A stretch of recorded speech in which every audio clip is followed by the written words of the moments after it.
Awalnya sih mungkin bukan karena ketertarikan.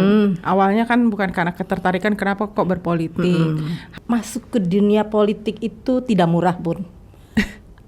Ada harganya, betul nggak sih, Bun, kayak gitu? Jangankan untuk anggota dewan, untuk anggota partai sendiri kan ada syaratnya. Oke, berarti harus dikenal baik oleh masyarakat. Betul, yang utama itu dulu. Reputasi pun harus baik ya, Bun, ya? Ya, harusnya begitu. Kalau boleh tahu nih, Bun, untuk pendapatannya sendiri nih, katanya gajinya ya, Bun, ya, DPR itu gimana sih, Bun?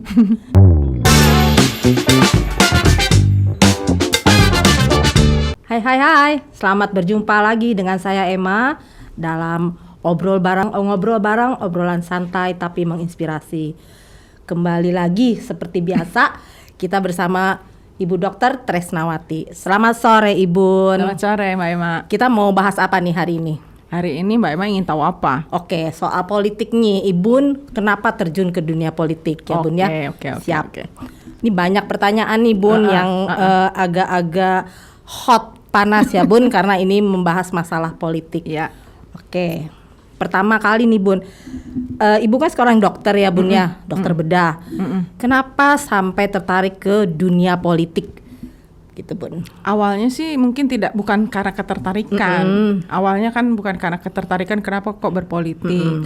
Hanya karena memang kita tahu bahwa kita ini kalau ingin menyampaikan sesuatu memang harus melalui wadahnya. Iya, betul. Ingin menyampaikan sesuatu, apa yang kita inginkan, kita harus menyampaikan kemana gitu. Karena kan kegiatan saya banyak, ada olahraga, ada pendidikan, ada kesehatan. Nih saya kalau ada yang ingin disampaikan kepada siapa gitu.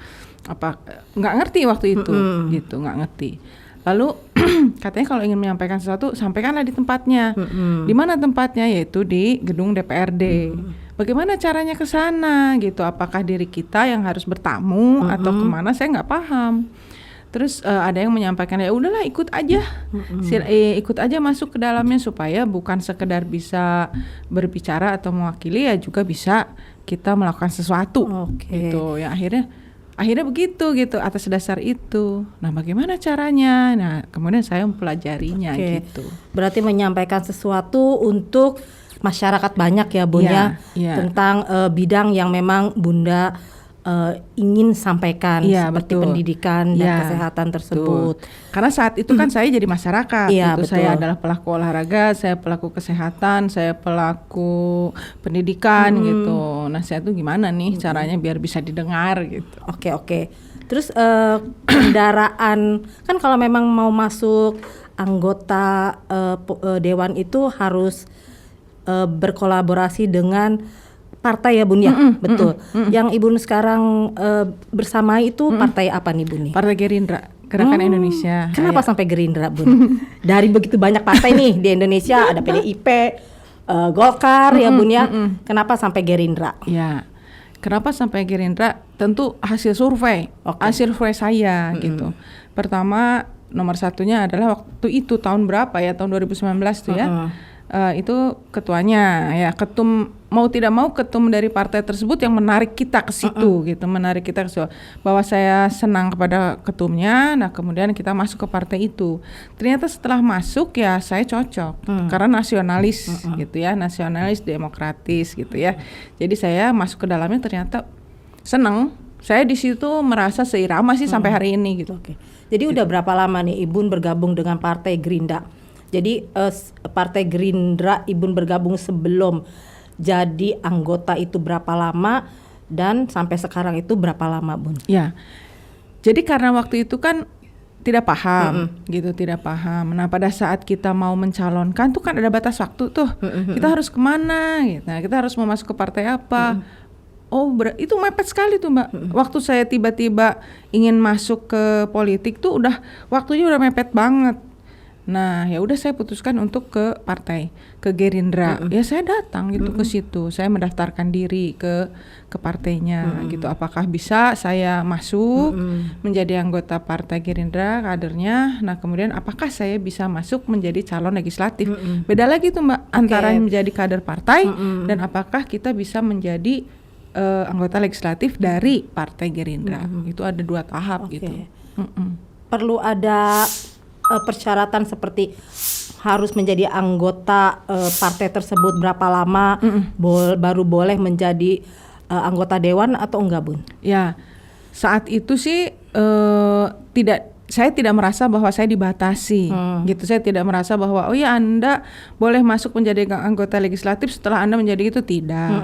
Jadi oleh partai diizinkan untuk masuk menjadi anggota legislatif dari dapil saya, gitu. Saya Kulon Nuwun izin masuk ke partai tersebut, saya ingin menjadi kader dan saya langsung sekaligus mencalonkan diri menjadi anggota legislatif mewakili Partai Gerindra. Dan oleh para pengurus waktu itu diterima. Didukung gitu. ya, Bun ya. Ada nggak sih, Bun, syaratnya dari partai tersebut untuk menjadi anggota dewan itu apa aja? Jangankan untuk anggota dewan, untuk anggota partai sendiri kan ada syaratnya. Yang jelas nomor 1 sih warga negara yang baik, pastinya kan. Terus menuruti kepada ADRT dari partai, gitu. Kita harus fatsun kepada partai, aturan partai, gitu. Harus nurut lah. Artinya kita menjadi anggota dari organisasi tersebut ya tentu apa sih aturan main harus kita ikutin ya, harus kita ikutin. Betul. Nah, untuk menjadi anggota legislatif perwakilan dari partai, tentu partai akan menilai apakah saya pantas untuk mewakili partai tersebut. Mereka punya kriteria sendiri. Waktu itu kan ada interview, wawancara apa sih namanya, fit and proper test ya, betul. Fit and proper test. Nah, waktu itu saya mewakili Dapil 2. Dapil 2 itu Harjamukti. Nah, di situ tuh ada berapa orang gitu, ada berapa orang yang mau mencalonkan. Nah, alhamdulillah masuk, tapi memang waktu itu jumlahnya tidak melebihi kuota. Waktu itu ada 12 orang ya masuk 12 orangnya. Jadi saya dapat nomor urut berapa. Nah, yang agak bersaing kalau misalnya di dalam dapil itu jumlahnya ada 8, yang daftarnya ada 12 gitu kan. Berarti kan harus dinilai sekali. Nah, kebetulan saya tidak terlalu berat gitu karena anggotanya yang daftarnya sesuai dengan kursinya sehingga masuk semua gitu. Mungkin kalau partai lain mesti disortir dulu kali ya, Bun, kalau memang terlalu banyak. Karena memang ada jumlahnya yang terbatas di partai itu. Ya kebetulan dapil sayanya pas gitu. Kalau untuk dapil yang lain ya ada yang harus diseleksi. Ada kriteria khusus nggak sih, Bun, untuk bisa jadi anggota dewan dari satu partai itu? Iya. Ada sih, kan sekarang kita kan mau masuk anggota legislatif itu kan dipilih masyarakat. Kita masuk melalui partai, gitu. Kita kan masuk melalui partai, diseleksi dulu oleh partainya. Setelah itu oleh partai diseleksi oleh masyarakat. Sejauh mana masyarakat itu mau mewakilkan suaranya kepada kita, gitu. Jadi kalau disebut kriteria, ya masyarakat mau memilih dia enggak gitu. Kalau masyarakatnya mau memilih, ya berarti masuk. Berarti harus dikenal baik oleh masyarakat. Betul. Yang utama itu dulu. Reputasi pun harus baik ya, Bun ya. Ya, harusnya begitu. Dikenal reputasi. Reputasi harus baik. Karena kalau reputasinya nggak baik, gak mungkin lah ya, Bun. Betul. Ya. Karena kan masyarakat kan memilih gitu kan, ada anggota, ada calon-calon kan banyak. Tentu masyarakat tuh bisa menilai kira-kira siapa sih yang bisa kita pilih kan gitu.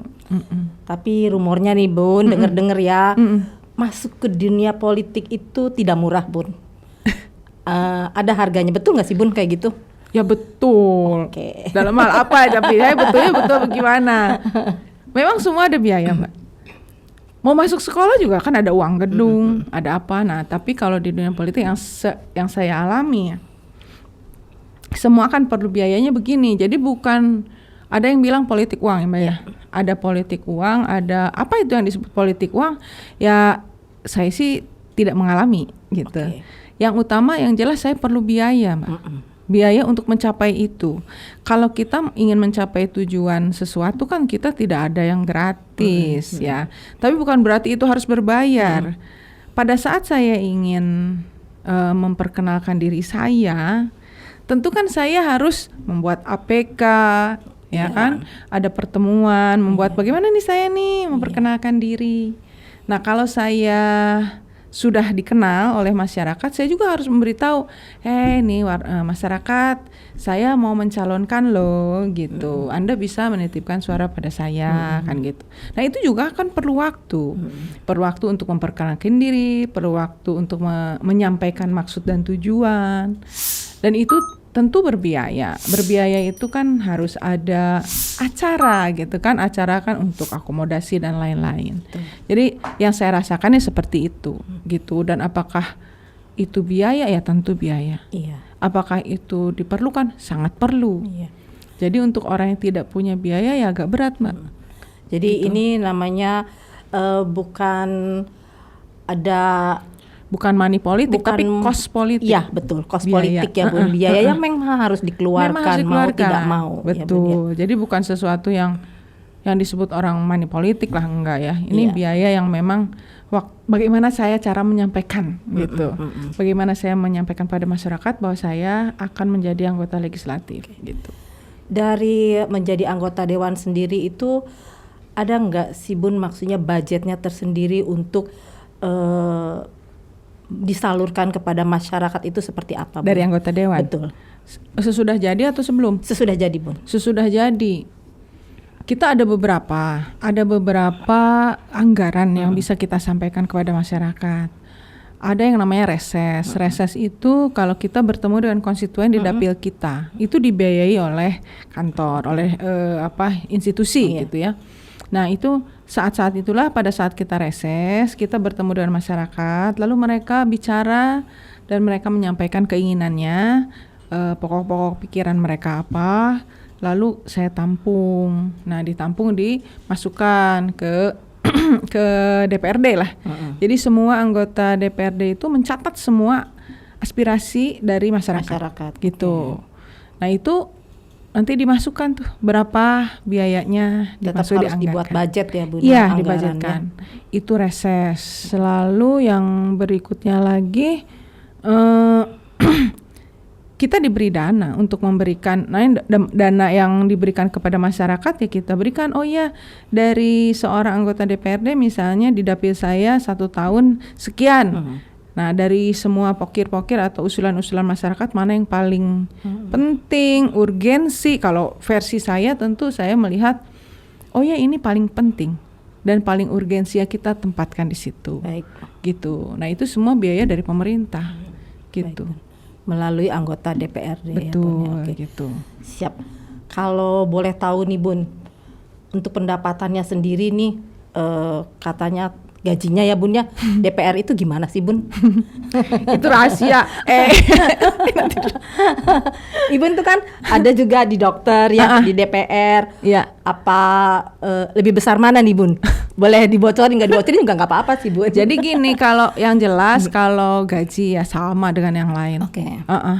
Kalau gaji sama yang lain, kalau tunjangan-tunjangan juga mungkin sama ya, saya nggak tahu yang lain soalnya gitu, karena saya tidak tahu yang lain, jadi saya mengatakan bahwa ya standar sesuai dengan anggota DPRD yang sudah diputuskan bersama gitu. Ada tunjangan yang lain ya, pakaian, baju, kendaraan gitu, ada tunjangan. Nah kadang-kadang tunjangan itu tidak dipakai gitu, ya udah akhirnya berupa nilainya. Kan harusnya misalnya saya ada rumah misalnya, ya saya nggak pakai gitu. Memang ada tunjangan yang spesial ya. Nah adapun beda nggak sih dengan keseharian kita? Nah tentu saja kalau kan orang macam-macam, anggota DPRD itu kan macam-macam juga awalnya. Nah kalau saya tuh kan saya berasal dari pegiat gitu ya. Kan saya sudah ada kegiatan lain selain menjadi anggota DPRD. Ya dari dokter, dari usaha-usaha yang lain. Ya kalau dilihat dari nilai, kalau usaha itu kan up and down ya.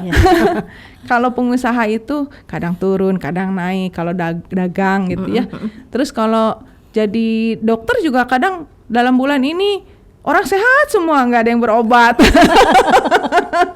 Kalau nggak ada yang berobat kan 2 bulan 3 bulan dibayar sama BPJS ya, jadi aduh kurang. Iya siap. Jadi tidak tetap. Nah sementara kalau di dewan itu kan flat, flat. Jadi ya sekarang kita ada yang namanya penghasilan yang standar gitu, yang dasar, flat gitu. Kalau yang usaha-usaha lainnya tergantung usaha kita. Siap. Nih Bun nih udah periode keberapa, kedua ya Bun ya? Kedua. Oke. Setelah hampir 6 tahun apa 7 tahun ya Bun ini? Satu periode tuh 5 tahun. Berarti ini baru memasuki periode yang kedua. Kedua ya. Berarti ada kesulitan gak sih Bun menjadi seorang anggota Ibu DPRD. Dewan? Ya DPRD. Jadi kalau tahap pertama tuh Mbak, yang kerasa banget kesulitannya waktu menjadi Dewan di periode pertama. Oke. Pada saat saya masuk ke DPRD, idealisme saya masih idealisme yang betul-betul gitu ya. Zaman saya masuk, saya ingin menjadi anggota DPRD itu seperti ini. Ternyata pada saat masuk kan tidak semudah itu. Kita tidak bisa menyampaikan sesuai dengan diri gitu. Kita harus masuk dalam keputusan partai. Jadi dari Partai Gerindra ada berapa orang yang kita harus satu suara. Tidak bisa saya berbeda sendiri gitu. Nah kemudian memang dari seorang profesional seperti saya dan kemudian usaha-usaha lain yang terbiasa disiplin gitu ya, terbiasa ngatur waktu, agak kurang pas gitu dengan kegiatan di DPRD yang rapat, panjang, kadang-kadang molor gitu. Kalau kita kan ngatur sendiri, irama kerja kita sudah diatur. Nah pada saat masuk ke DPRD, kadang-kadang rapat-rapat itu jadi molor waktunya, jadi di luar dari waktu saya. Nah itu agak sulit. Adaptasinya butuh waktu. Lalu tahun kedua kita kan dilantiknya Agustus 2019. Awal 2020 Covid. Betul. Jadi kitanya tiarap banget. 2 tahun kita tiarap. Yang berat apa? Yang berat itu adalah kita tidak bertemu dengan masyarakat. Jadi pada saat kami ini masuk ke dalam legislatif, tahu-tahu saya seolah-olah hilang gitu. Padahal bukan hilang, karena profesi saya memaksa untuk itu gitu. Profesi saya harus diam di rumah sakit, tidak boleh ini itu. Seorang dokter ya. Iya, tidak boleh, kita ini penegak dari aturan. Covid itu kan tidak boleh berkerumun, tidak boleh kontak dengan orang. Sedangkan kami sendiri melayani orang-orang sakit, kami sendiri bekerja mendapat bahaya resiko kematian. Nah di situ 2 tahun itu seolah-olah saya menghilang dari dunia politik, padahal saya itu memang melakukan pekerjaan saya karena keadaan waktu itu musibah ya. Yeah. Sementara masyarakat juga berat. Itu saya merasa bahwa sia-sia nih 2 tahun. 2 tahun menjadi anggota legislatif agak rasa sia-sia lah karena kita berhenti seperti langkah terus berhenti. Alhamdulillah di tahun ketiga kami berusaha untuk memperbaiki. Kami itu artinya saya dan kawan-kawan semua kembali lagi ke masyarakat. Bagaimana cara memperbaiki 2 tahun yang hilang ini gitu. Nah itu kesulitan yang kemarin. Ya mudah-mudahan di periode yang kedua ini semua bisa berjalan lebih baik lagi. Amin. Ini kedepannya nih Bun, kalau setelah selesai nih Bun jadi anggota DPRD yang periode kedua ini, apa ada keinginan untuk istilahnya naik tingkat ya Bun ya, menjadi anggota DPR? DPR RI ya? Iya, DPR RI nasional ya untuk Indonesia. Ada nggak Bun? Karena gini, cita-cita atau mimpi lah ya Bun, cita-cita itu bisa. Seandainya di usia 60 tahun, ya. Kan saya kan sekarang udah 55 nih, udah 55 tahun, berarti tambah 5, berarti saya di usia saya 60 tahun. Kalau di usia 60 tahun itu saya tidak lagi menjadi dokter bedah gitu, mungkin saya berpikiran untuk ke DPR RI. Di usia 60 tahun. Tapi kalau di usia 60 tahun ternyata saya masih senang menjadi dokter, ya saya tidak berangkat. Karena kalau DPR RI kan harus ke Jakarta. Tidak ada batasan umur ya Bun di DPR RI itu sampai? Nggak ada, selama masyarakat memilih, percaya, mau di DPRD, mau di provinsi atau di DPR RI ya tergantung masyarakat mau mewakilkan suaranya apa tidak. Tapi yang jelas kalau saya masih ingin di Cirebon, ya berarti saya tetap ada di DPRD gitu. Kalau masih mau berpolitik gitu. Ada pesan dan kesan nggak Bun buat generasi muda atau kader partai lain yang ingin ikut mencalonkan menjadi anggota dewan? Ya, kalau pesan saya kan kadang-kadang orang tuh ke politik tuh negatif ya. Kadang-kadang ke politik itu negatif. Padahal politik itu baik. Baik dalam porsinya gitu ya. Artinya politik itu dipakai sesuai porsinya. Tentu saja semua tidak ada yang tidak baik gitu. Nah, untuk yang muda-muda jangan ragu untuk berpolitik. Karena ya inilah caranya kita dalam Menyalurkan bernegara. ya, Bun, ya. Dalam bernegara tuh seperti ini. Ingin menyampaikan, ingin memimpin negara, ingin menyampaikan tujuan kita untuk memperbaiki negara, ya lewat jalur politik. Partai politik kita masuk ke dalam partai gitu. Adapun nanti menjadi anggota legislatif tergantung kader partai itu apakah bisa terpilih atau tidak oleh masyarakat gitu. Gitu. Oke, baik Bun, perbincangan politik kita sampai sini. Mudah-mudahan kedepannya Ibu sehat terus, sukses terus, menjadi amin. anggota dewan, Ibu dokter juga, gitu ya Bun ya. Baiklah teman-teman, demikian bincang santai kita bersama Ibunda Tresnawati. Sampai di sini, assalamualaikum warahmatullahi wabarakatuh. Waalaikumsalam warahmatullahi wabarakatuh.